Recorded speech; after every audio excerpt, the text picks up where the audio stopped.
Hi friends, welcome to பிஜிஸ் kitchen. இன்றைக்கி ஒரு ஹெல்த்தியான பிரேக்ஃபாஸ்ட் ரெசிபி தான் பார்க்க போகிறோம். சாஃப்டான ராகி இட்லியும் மொறுமொறுன்னு ராகி தோசை எப்படி ஈஸியாக செய்கிறதுன்றதை பார்க்கலாம். ஃபஸ்ட் அதுக்கு மாவு அரைச்சி எடுத்துக்கலாம். என்னென்ன அளவில் நான் போடணும் இன்க்ரீடியன்ஸ் அதே அளவில் நீங்களும் செஞ்சு ட்ரை பண்ணி பாருங்கள். இட்லி நல்லா சாஃப்டாக, தோசை நம்மள மொறுமொறுன்னு இருக்கும். ஒரு கப் அளவு கேழ்வரகு எடுத்துக்கலாம். எந்த கப்பில் கேழ்வரகு எடுத்துருக்கீங்களோ அதே கப்பில் 1/4 கப் அளவு உளுந்து சேர்த்துக்கோங்க. நான் உளுந்து வெள்ளை உளுந்து சேர்த்துருக்கேன்.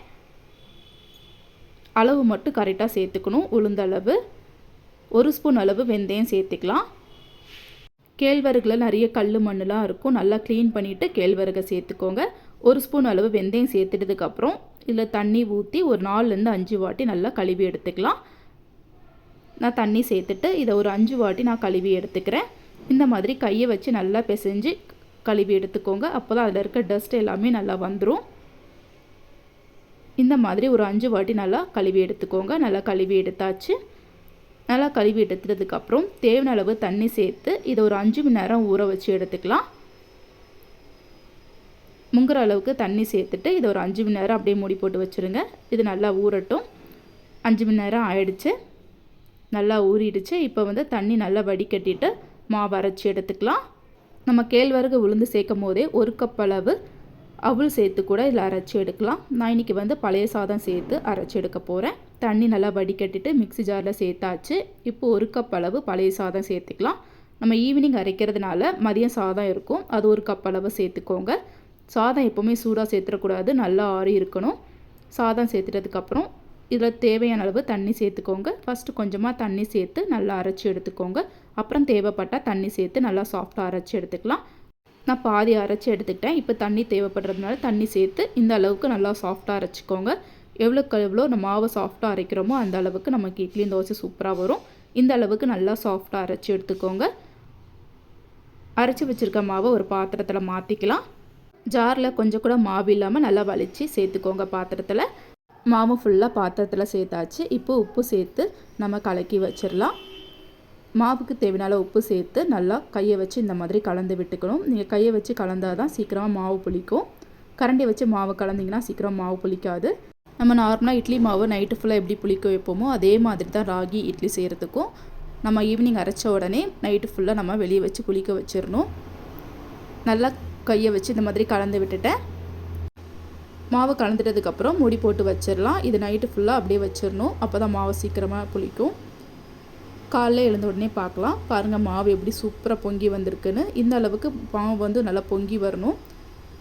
மாவு இந்த அளவுக்கு புளிச்சு வந்தால் தான் இட்லியும் தோசையும் சூப்பராக வரும்.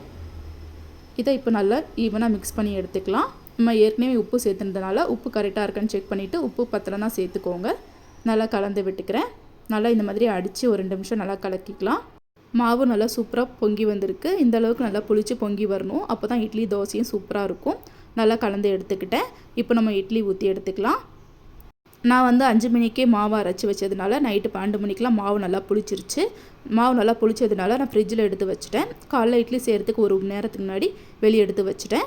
நீங்கள் சீக்கிரம் மாவு அரைச்சி இந்த மாதிரி புளிச்சிருச்சுன்னா ஃப்ரிட்ஜில் வச்சுட்டு அதுக்கப்புறம் காலைல செய்யும் போது கூட எடுத்துகிட்டு செய்யலாம். இட்லி சட்டிலையும் தண்ணி ஊற்றி வச்சுட்டேன். தண்ணி நல்லா கொதிச்சிருச்சு. இப்போ இட்லி தட்டில் எண்ணெய் தடவிட்டு நம்ம மாவு ஊற்றி வச்சிடலாம்.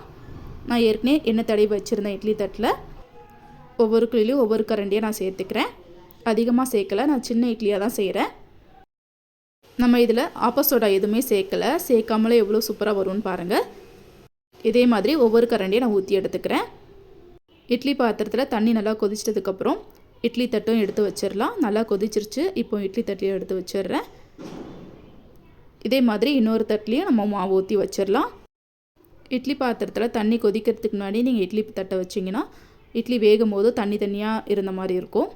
எப்போவுமே நல்லா கொதிச்சிட்டதுக்கப்புறம் இட்லி தட்டை வைங்க. மாவு ஊற்றி எடுத்தாச்சு. இதை இட்லி பாத்திரத்தில் வச்சிடலாம். நார்மல் இட்லி சீக்கிரமாக வெந்துடும். இது ஒரு 10லேருந்து 12 நிமிஷம் ஆகும். மூடி போட்டு வச்சிடலாம்.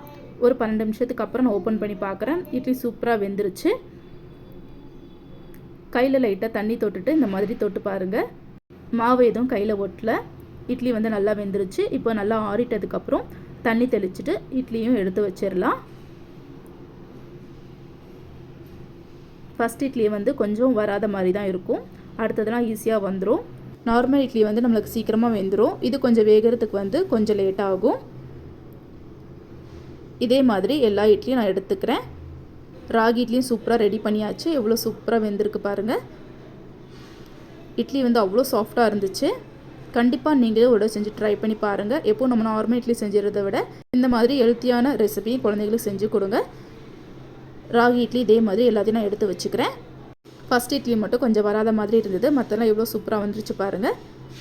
கண்டிப்பாக இந்த வீடியோ பார்த்துட்டு நீங்களும் ஒரு செஞ்சு ட்ரை பண்ணி பாருங்கள். நான் இன்றைக்கி ராகி இட்லிக்கு வந்து கார சட்னி செஞ்சுருந்தேன். ராகி இட்லிக்கு வந்து இந்த கார சட்னி இஞ்சி சட்னினா செம்ம டேஸ்ட்டாக இருக்கும். இட்லி வந்து அவ்வளோ சாஃப்டாக இருந்துச்சு. உங்களுக்கு மதியம் வரைக்கும் இதே சாஃப்டில் இந்த இட்லி இருக்கும். கண்டிப்பாக நீங்களும் இது மாதிரி செஞ்சு ட்ரை பண்ணி பாருங்கள். இதே மாவில் நம்ம தோசையும் சுட்டு எடுத்துடலாம். தோசைக்கல் நல்லா சூடாகிடுச்சு. நான் வந்து 2 கரண்டி மாவை சேர்த்து தோசை சுட்டு எடுத்துக்கிறேன்.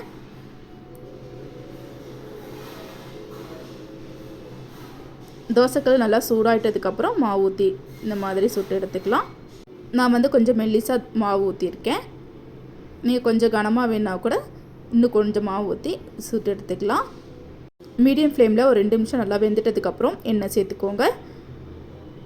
இந்த மாதிரி சுற்றி எண்ணெய் சேர்த்துட்டதுக்கப்புறம் திருப்பி போட்டுடலாம்.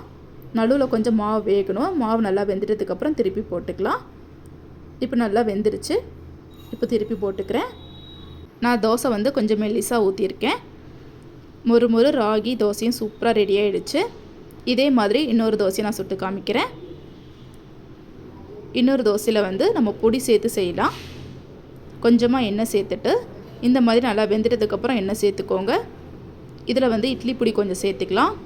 இதில் எண்ணெய் இல்லைன்னா நெய் கூட சேர்த்துக்கலாம். நெய் சேர்த்திங்கன்னா இன்னும் நல்லா மனமாக டேஸ்ட்டாக இருக்கும். பொடி சேர்த்துட்டதுக்கப்புறம் நல்லா வெந்துருச்சு. இப்போ வந்து திருப்பி போட்டுக்கலாம். மொறு ராகி பொடி தோசையும் சூப்பராக ரெடி ஆகிடுச்சு. நீங்கள் வந்து அப்படியே கூட எடுத்துடலாம். திருப்பாமல் கூட நான் திருப்பி போட்டுக்கிறேன். சுவையான ராகி பொடி தோசையும் சூப்பராக ரெடி ஆகிடுச்சு. ராகி இட்லி தோசைக்கு மாவு இந்த மாதிரி அரைச்சி ஒரு தடவை செஞ்சு ட்ரை பண்ணி பாருங்கள். இந்த வீடியோ உங்களுக்கு கண்டிப்பாக யூஸ்ஃபுல்லாக இருக்கும் நம்புகிறேன். இந்த வீடியோ பிடிச்சிருந்தா என் சேனல் லைக் பண்ணுங்கள், ஷேர் பண்ணுங்கள், கமெண்ட் பண்ணுங்கள். மறக்காமல் பிஜிஸ் கிச்சனை சப்ஸ்கிரைப் பண்ணிவிட்டு பக்கத்தில் இருக்க பெல் ஐக்கனை கிளிக் பண்ணிக்கோங்க. அப்போ தான் நான் போடுற வீடியோஸ்லாம் நோட்டிஃபிகேஷனாக வரும். தொடர்ந்து பிஜிஸ் கிச்சனுக்கு சப்போர்ட் பண்ணுங்கள். தேங்க்ஸ் ஃபார் வாட்சிங்.